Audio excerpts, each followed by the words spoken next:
আমাদের যেহেতু ভ্যাকেশন চলছে আর এখন শীতের সময়, তো শীত মানেই যেহেতু আমরা বাঙালি তাই মনে হয় একটু পিঠা খাই। সো যেহেতু আমরা এখন ওইভাবে আম্মুদের মতো পিঠা বানাইতেও পারি না, তো এই জন্য এখানেই যেরকম আর কি আটা পাওয়া যায় ওইটাই কিনে, দুধ কিনে কালকে রাত্রে আমরা এই যে দুধ চিতই তৈরি করে রেখেছিলাম। এখন সকাল 10টা বাজে, এখন আমরা এটা খাবো। তো বিদেশে আছে মানে এই না যে আমরা আসলে দেশের কোনো কিছুই খেতে পারবো না, আসলে ইচ্ছা থাকলে সব কিছু হয়।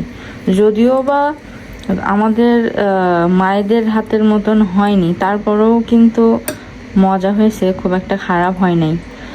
আর কালারটা দেখে মনে হচ্ছে যে কেমন একটা ওই যে আপনার গুড় দিয়ে বানাইলে যেমন হয় তেমন, বাট এটা কিন্তু চিনি দিয়ে বানানো হয়েছে। এই যে, তো এটা আমরা এখন খাবো, আর এটা কিন্তু সত্যি অনেক অনেক বেশি মজা হয়েছে।